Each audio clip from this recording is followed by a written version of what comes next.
una alegría compartir con ustedes esta mañana del lunes 19 de enero de Acción Popular. Cuánto gusto nos da volvernos a encontrar y que el Altísimo permita ese milagro de este encuentro de hoy.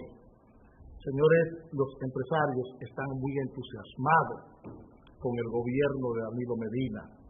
Acción Popular no comparte ese mismo entusiasmo con el gobierno de Danilo Medina y es una pena porque quisiéramos estar de acuerdo con ese optimismo y ese entusiasmo, esa forma ufana que tienen los grupos empresariales distintos de hablar del estilo de gobierno del presidente Danilo Medina. Aquí está,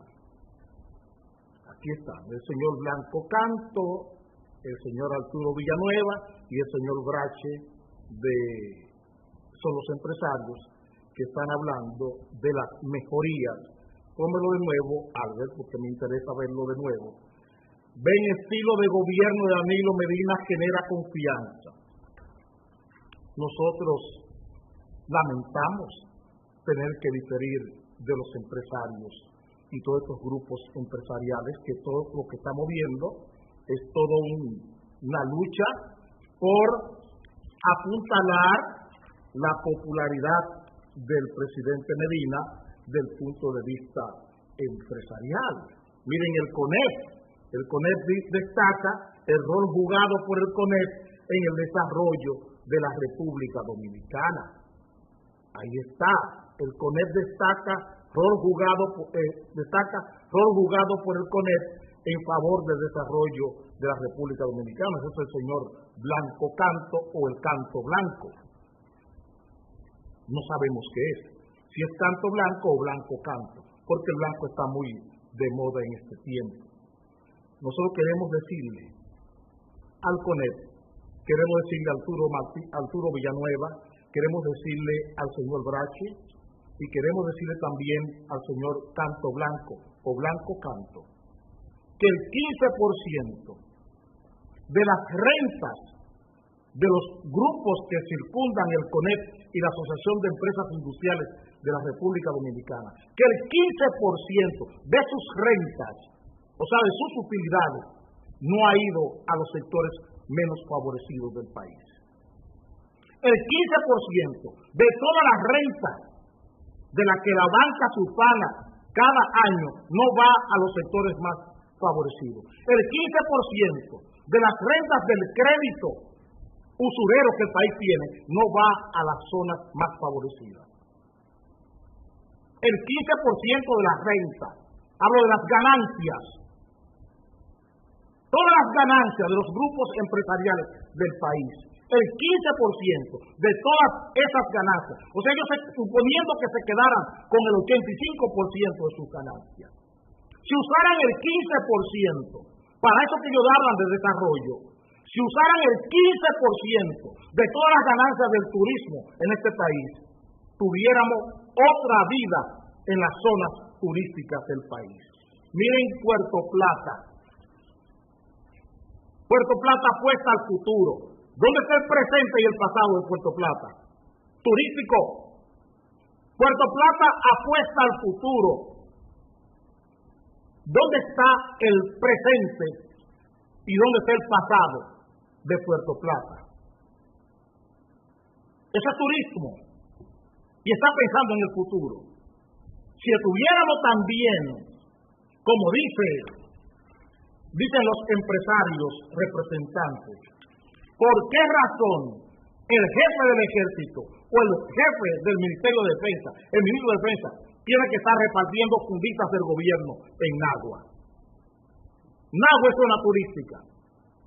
¿Dónde está el desarrollo de Nagua? Que el Ministerio de Defensa tiene que ir a repartir fundas a Nagua. ¿Dónde está el desarrollo? ¿Dónde podemos ver el desarrollo? Sí, en Ubero Alto. Aquí está, Ubero Alto. Aquí están todos. Ahí están Francisco Javier García, el señor Gonzalo Castillo y el presidente de la República.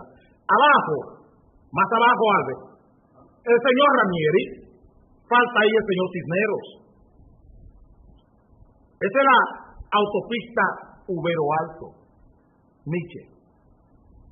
Autopista o avenida Ubero Alto, Miche, para el desarrollo de 24 poblaciones que no tienen letrina.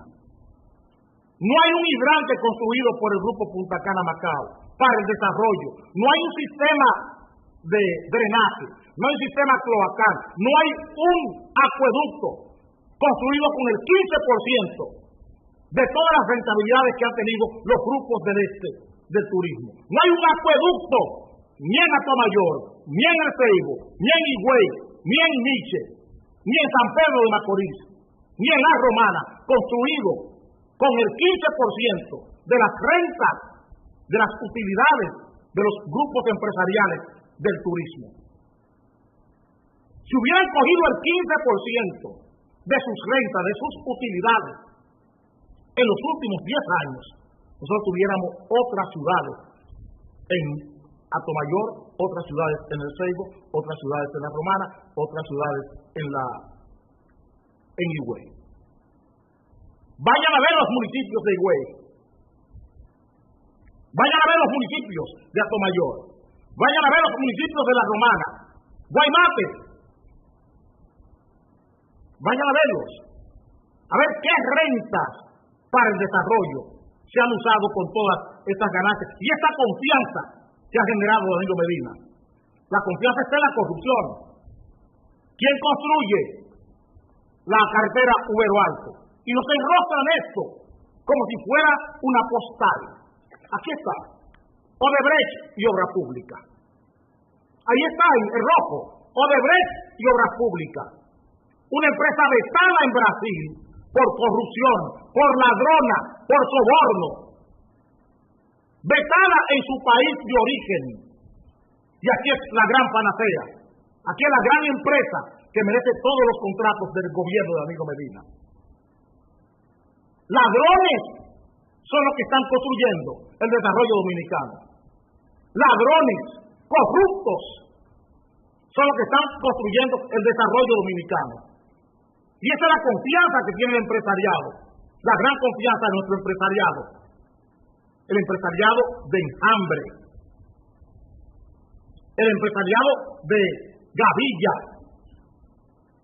este empresariado que vive pegado de las tetas del gobierno, buscando exoneraciones, y está hablando de la confianza en el gobierno de Danilo.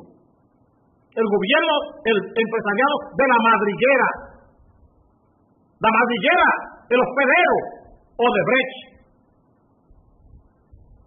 Ese es el desarrollo.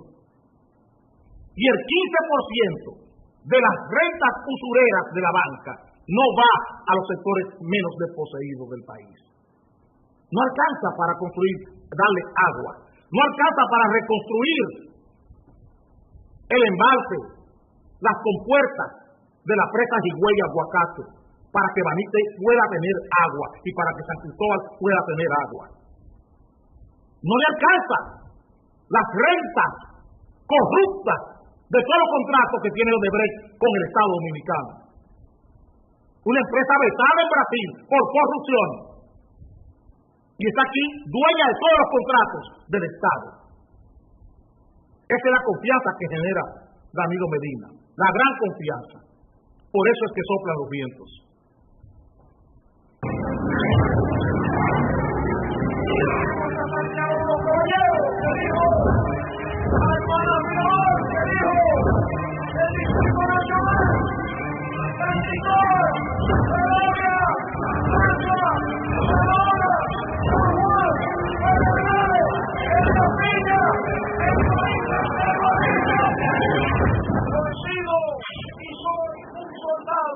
Del Partido de Liberación Dominicana.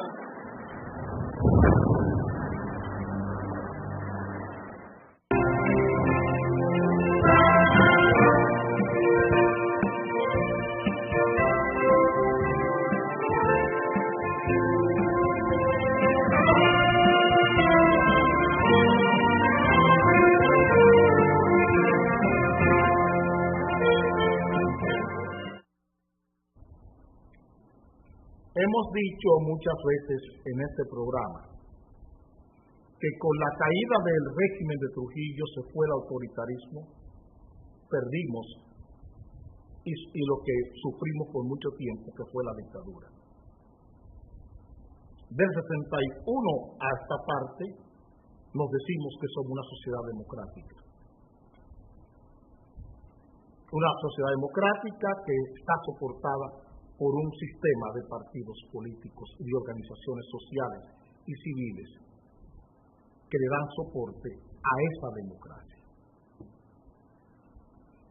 Los partidos que son la principalía democrática dominicana han caído en una especie de tiranía por compensación.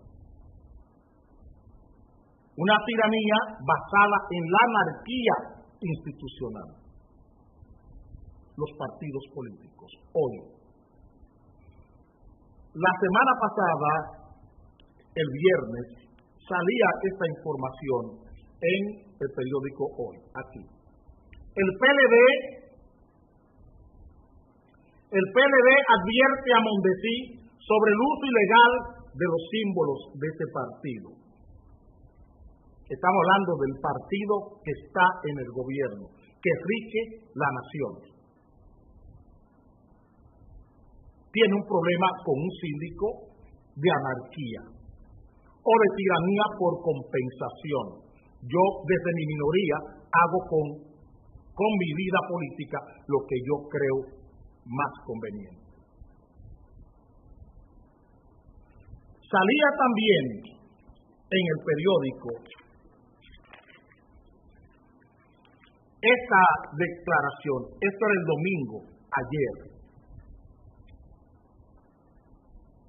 Diputados pierden interés por mantener curules en el 2016, porque ya no tienen barrilito, porque ya no tienen cofrecito, porque ya no tienen una serie de atributos propios de ese cargo. Otra forma de anarquía institucional. Ese es el Congreso, esa es la Cámara de Diputados, que ha dejado de ser atractiva, no por servicio público, sino por atributos, por la corrupción, por los beneficios que yo consigo en ese cargo. Esta mañana, el periódico Hoy de Hoy trae en su primera portada un relato de un tema que tratamos aquí en forma reiterada la semana pasada. El viernes en la tarde lo usamos para hacer el contrapunto entre lo que era DICAN y lo que es la anomalía democrática del poder. Juan Uvieres habla de sicariato político en la primera plana del periódico Hoy de Hoy, por las muertes de 4 personas, 4 choferes, por las pugnas internas, la lucha de poder entre grupos sindicales, entre grupos gremiales ahora, pero él habla de sicariato político. Y voy a traducirle por qué él habla de sicariato político. Esa es la primera plana del periódico Hoy de Hoy. Choferes fueron asesinados por sicariato político. ¿Por qué por sicariato político? Porque en medio de toda esta lucha de poder, lo que se está acomodando, lo que está provocando, todo esto que les he mencionado, es el poder político y social dominicano. UNATRAFIN, FENATRANO, Peralta, FENATRADO, todas esas siglas, todos esos membretes, todos esos anagramas, PLD, PRD, Partido Reformista Social Cristiano, todos esos anagramas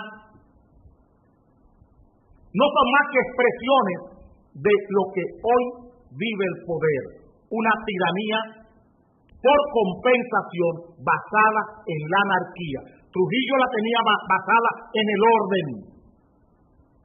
Hoy se impone el desorden institucional en el país. Y lo más trágico es el desorden institucional del partido que tiene el control del Estado dominicano. El peor desorden, la peor anarquía está montada desde el partido que tiene el control del Estado, el control y el poder posicional en el Estado dominicano. El desorden impuesto como orden tiránico, como orden institucional, es el desorden impuesto como orden, como regla. Es el desorden político colocado como regla de manejo y de administración pública y de administración institucional. Por eso vemos los empresarios hablando de la confianza que despierta Danilo Medina. Porque el gran desorden empresarial que tiene el país, que usted no sabe cuándo un empresario habla como tal, como empresario, o habla como dirigente político, o habla como narcotraficante. Cuando un periódico se expresa como la expresión de un grupo económico o como la expresión de un gabinete criminal o un gabinete delincuencial del país, del lavado de activos. Ese es el gran problema. El gran problema del país hoy es que el partido que tiene el control del poder posicional de todo el Estado dominicano se ha convertido en 2 años en una gran anarquía, en un gran desorden institucional, en 2 años, con Danilo Medina como presidente de la República y como líder importante de ese partido. Ese partido ha roto todas las amarras y es hoy un velero en alta mar. Ningún viento le es favorable. Ningún viento le es favorable cuando Danilo Medina ha trazado unas cartas de ruta erradas. Desde el gobierno sobre su partido. Desde el gobierno sobre su partido y sobre el resto de los partidos. Vayan a ver las fundas que entregó Hipólito Mejía, o las cajas que entregó Hipólito Mejía. Eran fundas del gobierno, con las cajas y la cara de él. Pero todo lo que había, todas las mercancías que había adentro, se las entregó el gobierno, el plan social de la presidencia. Ese es el descaro. Quique hizo lo propio en la oposición. Todas las fundas que entregó Quique Antún eran fundas del plan social de la presidencia de la República.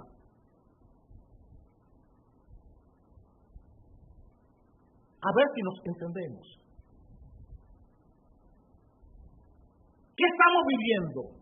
Un gran desorden por compensación, y a eso le estamos llamando orden. Un desorden impuesto como riesgo, no como crisis, impuesto como riesgo sobre el propio partido que tiene el control, Cámara de Diputados, el control de la Liga, el control de todas las Junta Central Electoral, el control de la Cámara de Cuentas, el control del Congreso, el control del Poder Ejecutivo. Por eso es que soplan los vientos.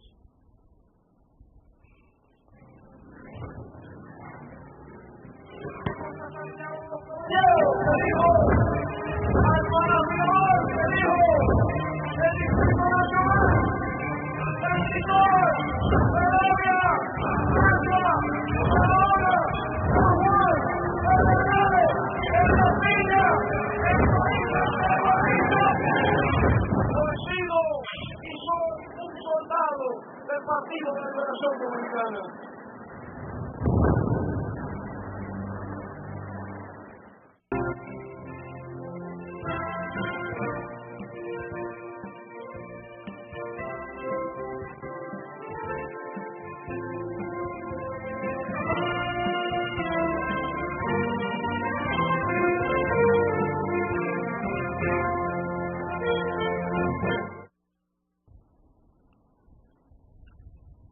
El periódico Hoy nos está regalando unos titulares importantes para Acción Popular.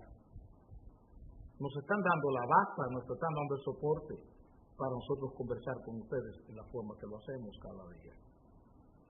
El periódico de ayer domingo traía este titular en sus páginas internas. Caso Dicán, un pecado sin provecho para implicados.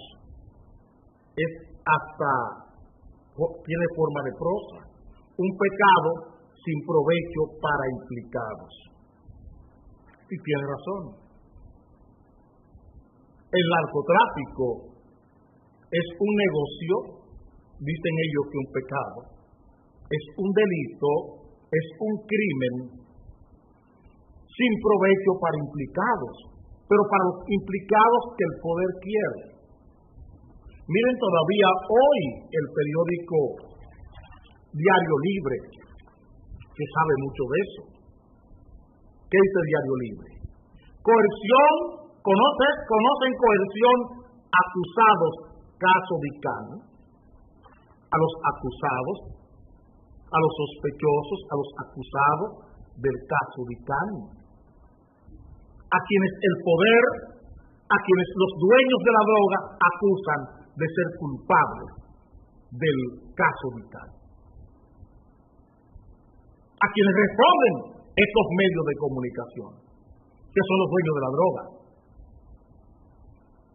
Son los dueños de la droga, las grandes empresas privadas de este país.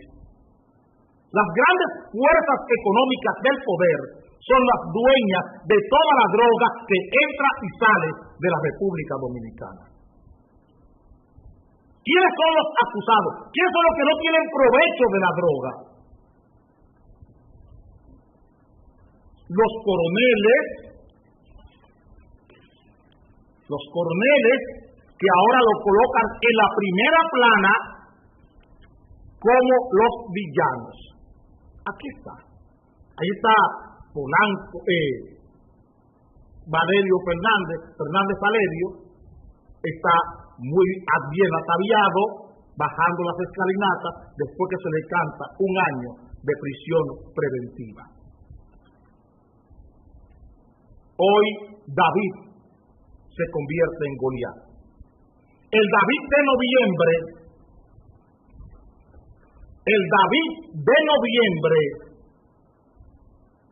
ese es el David de noviembre. Mírenlo ahí, la primera plana del periódico Hoy. Ahí era David. Dicán mejora método para combatir microtráfico. Eso es noviembre. Eso es noviembre del año 2014, 22 de noviembre del 2014. Y hoy está convertido en Goliat. El sábado 17 de enero, 60 días después, ahora es Goliat, un maldito. Ahora es Goliat. Eso es lo triste del caso. Pero ese Goliat era David para los grupos empresariales. Era un hombre bueno. Era un niño mimado que merecía una primera plana. Doña Mary Marrancini no merece una primera plana de rehabilitación. No la merece. No la merece doña Mary Pérez, viuda Marrancini. No merece una primera plana. Ni el patronato del hospital Heriberto Peter Bennett. No merecen una primera plana. El coronel del Dicán sí. Convertido en David en noviembre y hoy transportado a la condición de Goliat. Por eso Jenny Blanco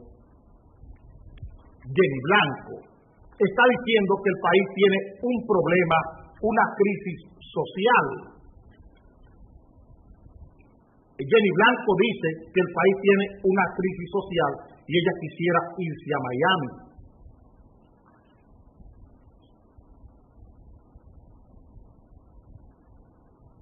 Porque aquí se puede de todo, se puede decir de todo. Pero ella quizá lo dice, porque en el hospedero de ella están o han estado las divas de esos hombres que hoy son Goliat. Pero cuando esos hombres eran David, todas las divas querían participar con ella y con el chino. Con ella y con el chino, o sea, con las megadivas del hospedero de Gómez Díaz y con el chino. ¿Por qué Jenny Blanco se siente asediada y habla de una crisis social? Sí, yo creo igual que Jenny Blanco, que aquí hay una gran crisis social, que hay una gran crisis social en el país. Porque una megadiva puede tener una jipeta X6 BMW regalada por un oficial de estos a una diva, es investigada, allanada a su casa y no pasa nada. Hay una crisis social, Jenny Blanco, en el país. Creemos igual que tú que hay una gran crisis social, porque una megadiva puede ser la mujer del chino, la mujer de un coronel de la policía envuelto en el DICAN y ser también, siendo la mujer del chino, la presentadora de los actos de la policía. Creo que hay una gran crisis social. Y una mujer puede ser investigada, una megadiva puede ser investigada por recibir dinero del DICAN y no pasa nada, aunque Mary Peláez esté en la cárcel por recibir lo mismo, por lavado de activos. Hay una crisis social en el país. Aquella era la champañera y esas son las megadivas con suerte. La megadiva Cartier, la megadiva Louis Vuitton, Gianni Versace, Karl Lagerfeld. Estas son las megadivas con, perdonen la irreverencia, las megadivas renta. Las megadivas renta, la megadiva Chanel son estas, Louis Vuitton, Hugo Boss. Son estas las de diamante. Aquellas eran champañeras, aquellas no llegaban a ver Clicó.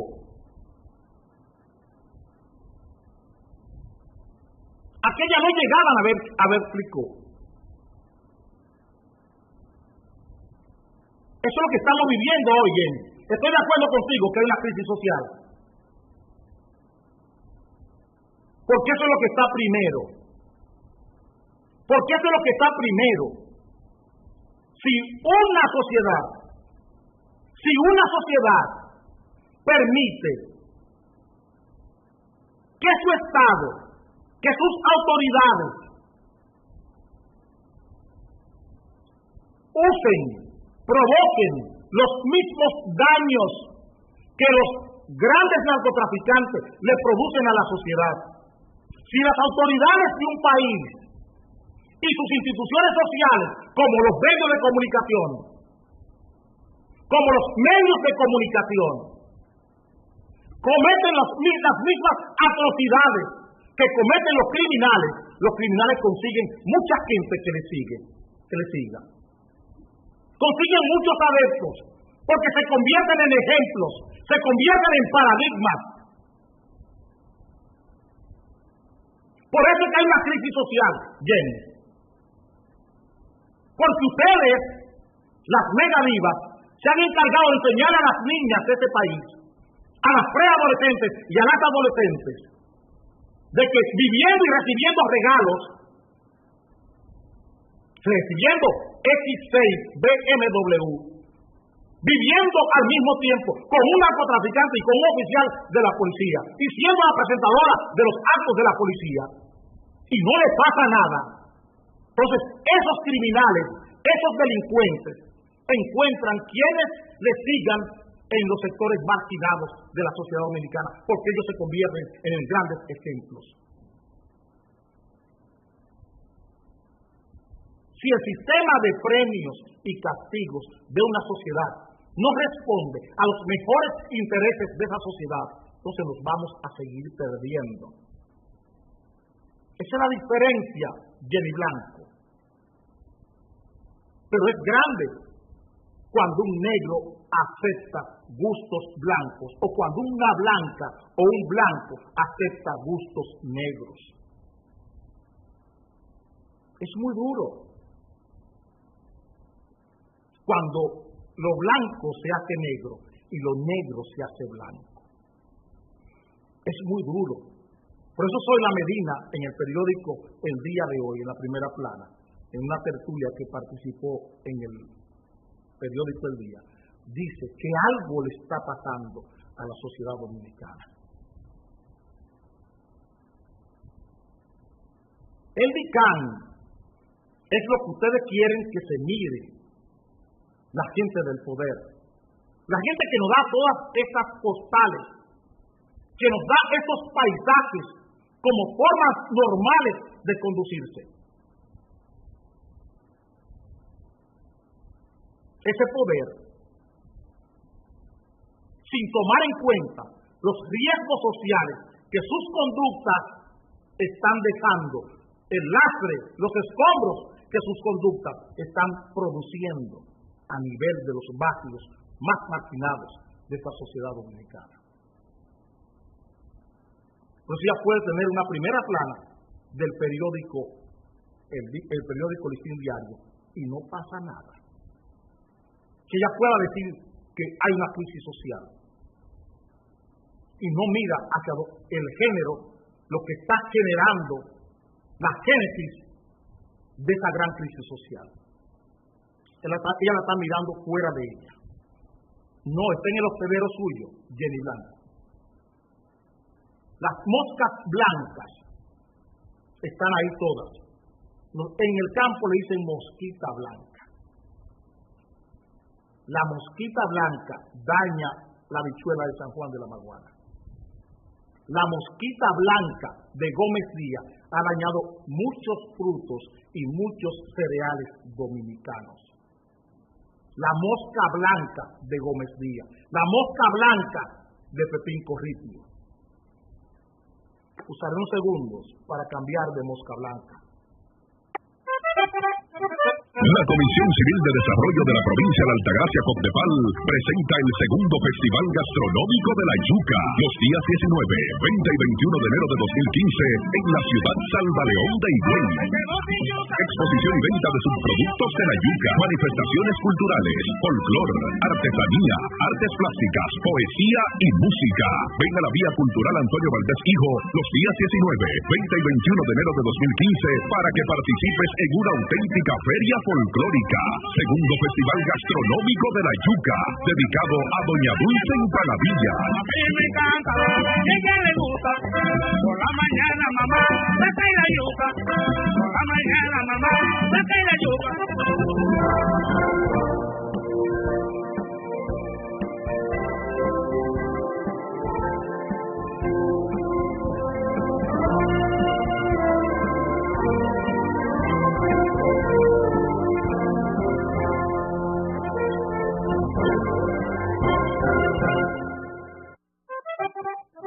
La Comisión Civil de Desarrollo de la Provincia de Altagracia Copdepal presenta el segundo Festival Gastronómico de la Yuca, los días 19, 20 y 21 de enero de 2015 en la ciudad Salva León de Higüey. Exposición y venta de subproductos de la yuca, manifestaciones culturales, folclor, artesanía, artes plásticas, poesía y música. Ven a la Vía Cultural Antonio Valdés Hijo los días 19, 20 y 21 de enero de 2015 para que participes en una auténtica feria folclórica. Segundo Festival Gastronómico de la Yuca, dedicado a Doña Dulce Empanadilla. A mí me encanta, ella le gusta. Por la mañana, mamá, saca la yuca. Por la mañana, mamá, saca la yuca. Te lo dije, con Levapen estás como un toro. Levapen te pone bien. Busca tu alegría en la farmacia. Levapen, siempre bien.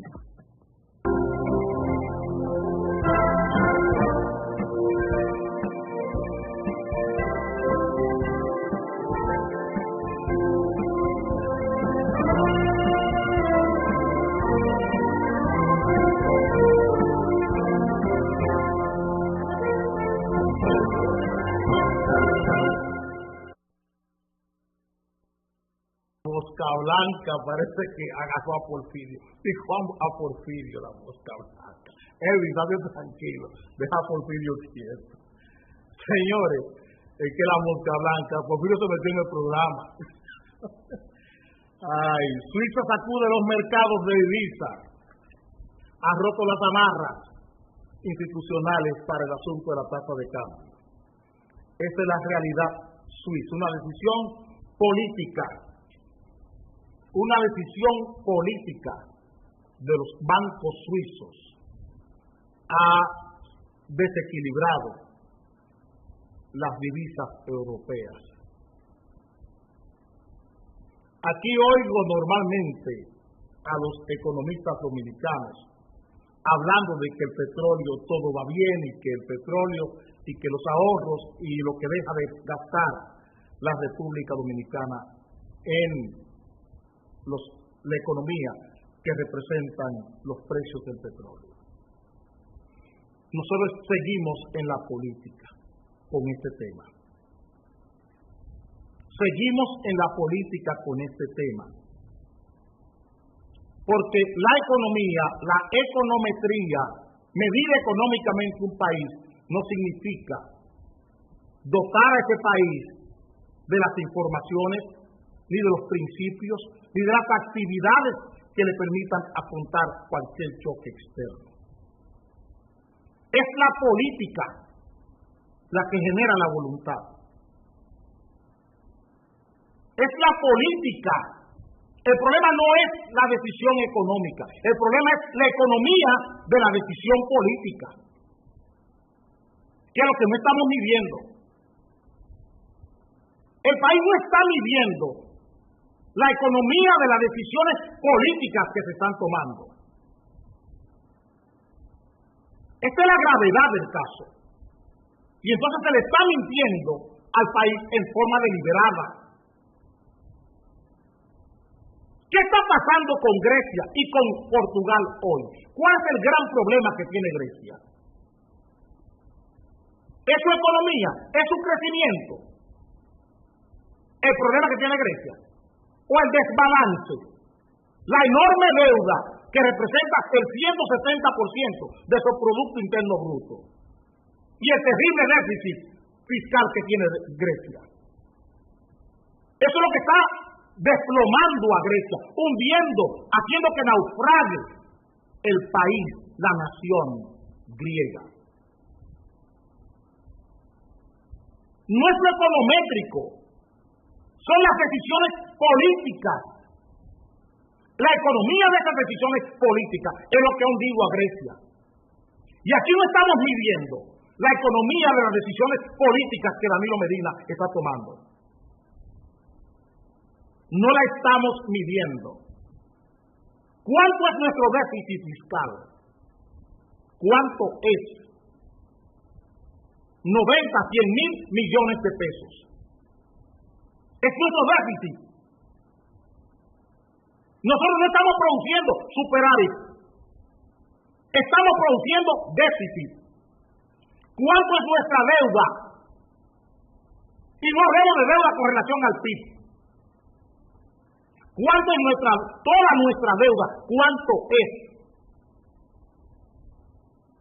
¿Cuánto es? Nadie la sabe. ¿Cuánto es el total general de nuestra deuda? ¿Cuánto es? ¿Quién la sabe? ¿Cuántas escuelas están paradas por deuda del Estado? ¿Cuántas obras públicas están paradas por deuda del Estado? Eso está cuantificado. ¿Cuánto es la deuda real con los generadores? ¿Cuánto es la deuda real con los suplidores del Estado? ¿Cuánto es la deuda pública? ¿Cuál es el tamaño de nuestra deuda? ¿Y cuánto tenemos para pagarla, para amortizarla? 110.000, 115.000 millones, la pública. Pero vamos a consolidarla toda, a ver cuánto es y cuánto tendremos que buscar para amortizar, para atender esa deuda, para servir esa deuda. ¿Cuánto tendremos que buscar? A ver si son 110.000 nada más. A ver si son 110.000 nada más. ¿Y cuál es el cuadro que tenemos para comenzar el año? ¿Cuál es el cuadro que tenemos para comenzar el año? ¿Cuánto es la deuda que se va a contraer este año? ¿De cuánto es? Hoy nos están diciendo que para la planta de carbón vamos a buscar 1.200 millones de dólares y ya tenemos 600. Esa deuda, esos 1.200 millones de dólares para la planta de carbón, ¿está en presupuesto?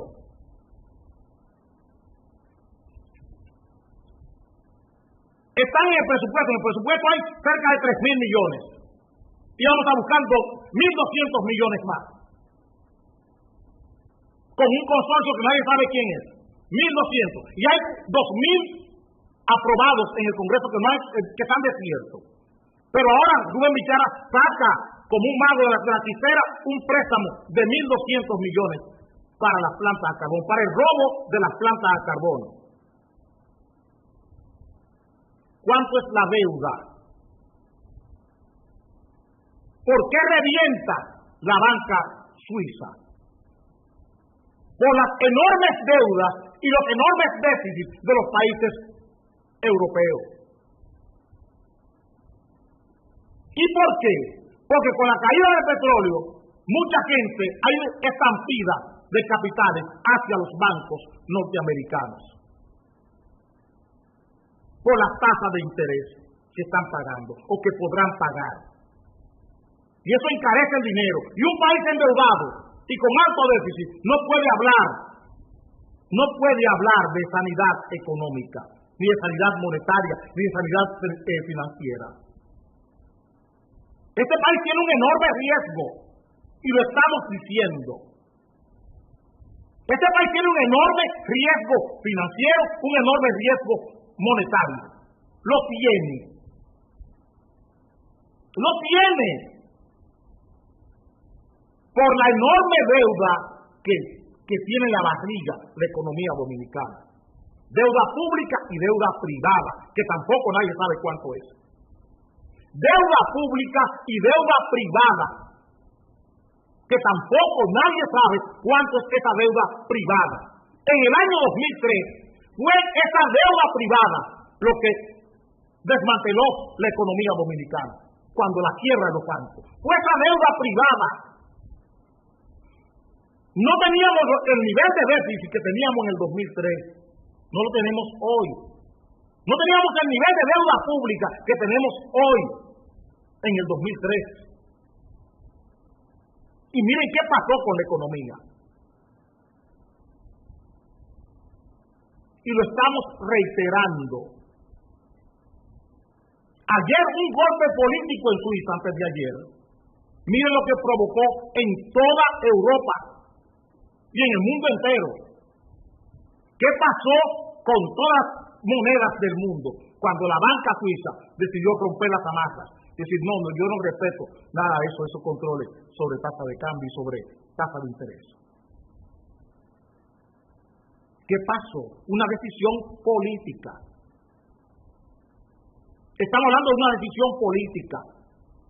Y aquí no estamos midiendo el alcance, el calado, las consecuencias de las decisiones políticas que este gobierno irresponsable está tomando. ¿Por qué no puede bajar nada de precio? ¿Por qué no hay ajuste de precio con ocasión de la baja de los precios del petróleo? ¿Por qué no hay ajustes?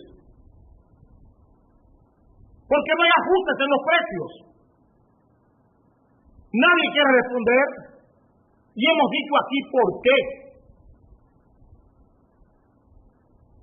Porque todas las informaciones económicas son falsas. Porque todas las informaciones económicas que vierte el Banco Central son falsas. Y nadie quiere aquí asumir la responsabilidad de cantarle a este país su realidad. Esta es una economía atada al exterior. Y la tasa de cambio aquí no es la real. La tasa de interés tampoco es real. O sea, los dos instrumentos monetarios que tiene el país, ninguno de los dos están ajustados a la realidad política del país. Ni la tasa de cambio, ni la tasa de interés. Y nadie lo quiere decir. Nadie quiere hablar de la deuda del Banco Central, los déficits del Banco Central. Y esa es la institución modelo del país. Una institución con un déficit de más de 63.000 millones de pesos. Y no se lo dice nadie. A nadie se le dice aquí eso. Una institución que le da una ley de capitalización por 320.000 millones de pesos dominicanos y la sobrepasa y la lleva a 383.000, violando la ley. Y no hay quien abra la boca. Y ese riesgo está ahí. Y ese es un riesgo monetario importante para este país. Y esa es una deuda.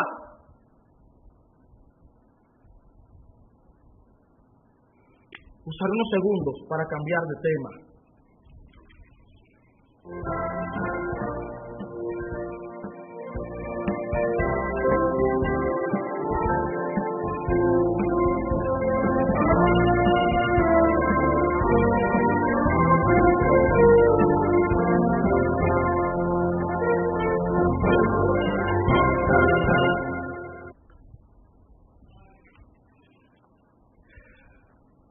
Ayer el periódico Hoy traía ese titular en primera plana. Queman iglesias cristianas en protesta por caricaturas.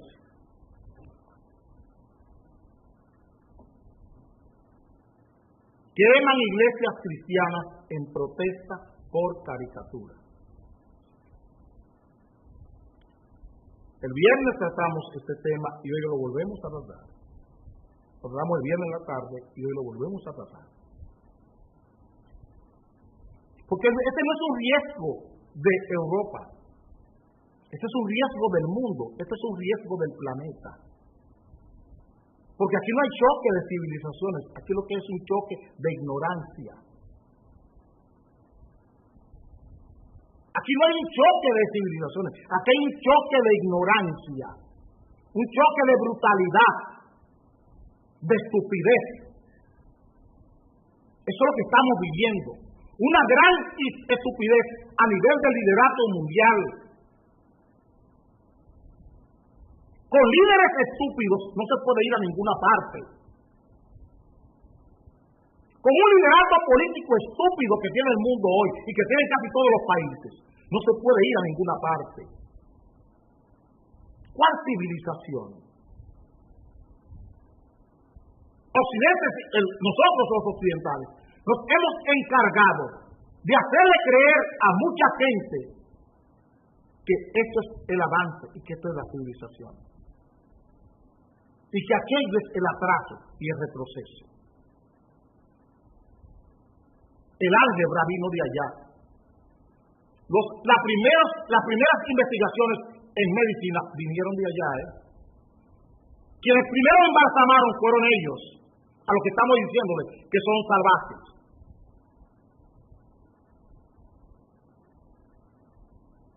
Todas las grandes catedrales que tiene Europa la hicieron los árabes. La guitarra es de ellos y todos los instrumentos de percusión que usan cueros son de ellos, no son africanos. Los africanos conocieron el cuero y hacer instrumentos tambores cuando fueron colonizados por los árabes en África. La guitarra, el arpa, todos esos instrumentos son árabes. Entonces, ¿cuál es la civilización? Es la ignorancia de la civilización lo que nos tiene como nos tiene. De las tres religiones abrahámicas, o sea, las tres religiones que se desprenden de Abraham, el judaísmo, el islam o el musulmán y el cristianismo, la menor es la religión cristiana. La que menos gente tiene es la religión cristiana. Y se le ha puesto en orden judaísmo, mahometanos o musulmanes y judíos. El judaísmo es el mayor. En segundo lugar está el mahometismo, o sea, el musulmán, el islam, porque una cosa es islam y otra cosa es musulmán. Y en tercer lugar están los cristianos, que son católicos y protestantes. Los musulmanes son 1.700 millones de seres humanos, 2 veces el cristianismo. Y cuando el Papa dice en Manila, en Filipinas, que en nombre de la libertad de expresión no se puede insultar a una religión, habla correctamente, aunque Occidente se siente muy mal con el Papa porque ha dicho la verdad. La religión no es asunto de doctrina, la religión es poder político. La religión es poder político. Y cuando le dije a ustedes, con ocasión del acto contra el semanario Charlie Hebdo, le dije que eso era un objetivo político, no un asunto de silencio a la libertad de expresión. Es política la decisión. Y esta quema de iglesias es la respuesta política de poderes. Mientras nos escandalizamos por 11, 12, 15, 18 muertos por actos terroristas en París, en Francia, olvidamos que en esta misma semana 2.000 personas morían en Nigeria por las mismas acciones. Por las mismas acciones. Si no nos dedicamos los políticos a estudiar, a investigar qué son esa gente, y seguimos tratándolos como salvajes, vamos a sufrir muchas sorpresas. Hay que ir y leer los Vedas, leer los King. O sea, leer el budismo, leer el confucianismo, el taoísmo, el shintoísmo, leer estas religiones, los libros sagrados, leer la lírica, la prosa que tiene el mazdeísmo, por ejemplo, en el Senavesta, o los mismos Vedas, o el Ramayana y el Mahabharata. Si no nos dedicamos a leer para saber quiénes son esas gentes, vamos a seguir tratándolos como si fueran salvajes y no lo son. Los salmos de David, todo el cantar de los cantares, todo lo que Moisés escribió en la Torá o en el Pentateuco cristiano, tiene su origen en el mazdeísmo. Esa es la religión persa, la lírica de Moisés. Moisés la aprende en la India. Toda esa lírica que tiene Salomón es aprendida en la India. Es aprendida en la India, aprendida en Persia, en lo que es Irak hoy, que era Irán, de lo que es Irán hoy, que es persa, que es el imperio persa. O sea, toda esa lírica, toda esa literatura se aprendió en Egipto. Todo lo que tenemos hoy como cultura cristiana no es cristiana. Todo lo que Cristo aprende, lo aprende en la India, específicamente donde está enterrada su madre, que es en... Óyeme, se me cruzan las informaciones. Donde está enterrada la Virgen de Altagracia, o María, en Cachemira. Todo lo que Cristo habla, lo aprende del budismo, en Cachemira, cuando se pierde. Y es con monjes budistas que Cristo aprende a caminar sobre las aguas. Si no se busca, si Occidente, si nosotros los que nos creemos civilizados, no nos dedicamos a estudiar eso que pasa en esa zona, porque esa gente está ahí con 5.000 y 6.000 años. Miren la gran sorpresa económica y la gran sorpresa política que es China hoy en América. Miren la gran sorpresa que es la India hoy en América. Y es porque le marginamos. Porque como eran colonias europeas, creíamos que esa gente no tenía vida más allá de los grandes países coloniales europeos. Y no es verdad. No es verdad. La expansión de Occidente, la expansión colonial, los colonizó. Pero no es que ellos eran más atrasados que los ingleses. No es que nunca fueron más atrasados que ni los ingleses, que ni los franceses, que ni los holandeses. Fue el poder que se impuso sobre ellos, pura y simplemente. Pero esas sociedades estaban ahí con 5.000 y 6.000 años antes que todo lo que nosotros conocemos en Occidente. Nos veremos esta tarde en Acción Popular.